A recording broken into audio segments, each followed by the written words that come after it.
.com. So this video I'm going to be looking at dissociating hip extension from lumbar extension. I recently got a question regarding if I had specific exercises for low back pain, which is a loaded question, but and I had to give it some thought, but for the most part you need a more specific assessment to know what exercises that you would give someone's specific low back presentation. But one thing I was thinking is that almost every presentation of low back pain that I see, there's a difficulty separating out hip extension from lower back or lumbar extension.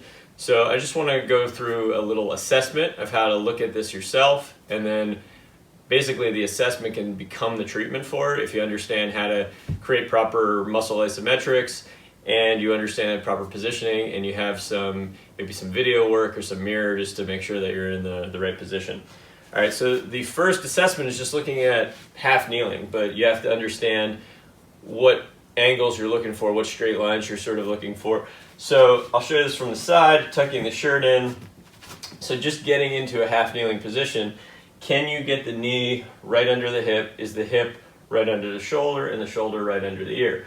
So if there is tightness in this hip flexor region, then there's going to be a tendency to be in a half kneeling either like this. Another compensation could be this looks like you're getting hip extension, but really you're just leaning forward. This knee comes forward, the back arches, the pelvis tilts downward or forward.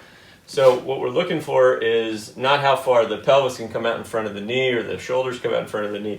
We just want the shoulder, hip, right over the knee, ear, shoulder, hip, right over the knee. So straight line here. So we're looking for geometry basically. Straight line here, and then we want it to start at least the ankle right under the knee. So straight line there, perpendicular to the ground. Can you get into that position comfortably? Do you understand that position?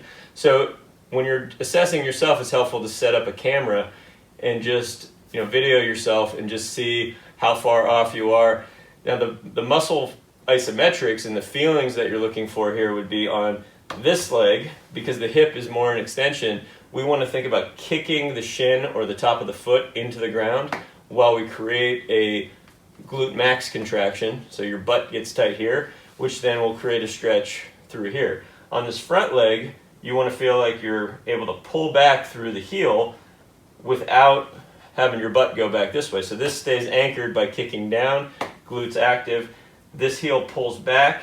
The knee, you want to stay straight in as if the femur is coming in towards the groin, and that will give you some inner thigh activity and some hamstring activity. So we have hamstring, inner thigh here, we have glute here, stretch here, and we're thinking about kicking into the ground. All right, so we'll see if you can do that, and then you would check both sides. All right, so that would be your starting point. If that's pretty easy, then you just start loading up the back foot. So we go one yoga block, do the same thing. Do you feel like you can feel all those muscles? You feel like you can stay in the same position? And then we just keep building up the blocks, or any type of elevation you have for your foot. There's always the sense of pushing down through, which gives me a squeeze through here, gives me a stretch through here, and then can I pull back here at the same time without losing that straight line. In common compensation, once things get tight, you're not going to be able to get up all the way. Things are going to stay back here. You may still be able to create the same muscle contractions, but when you no longer can keep that straight line, that's basically where your limit is. So what I would recommend is just training right at that limit where you feel like you are fighting the most for that straight line, but you haven't yet lost it. All right, so that would be then like your first exercise to look at how to dissociate these two. All right, the further progressions would be use a ball. The biggest progression would be to put your shin against some type of wall here. So if we get the shin against the wall, now that's as bent as my knee can be while I come up here. I still want to be able to create the same type of contractions, but I can't get up all the way now without my back arching. So if that's the case, if we set this here, we could still work on this dissociation, but now we're just going to have to stay a bit lower. So I'm still pulling back through this heel, feeling inner thigh and hamstring. I'm still kicking my glute away.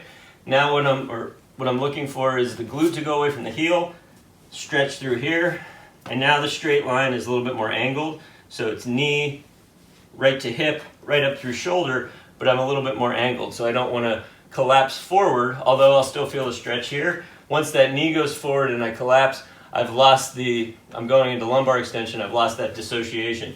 All right, so it's also helpful to keep this knee on the inside of the arm so this doesn't kick out. All right, so we can be down here and be working on this, which is more intense, or we can just stay up in the half kneeling position and just progressively bring blocks up. If you have any questions, go to movementprofessional.com.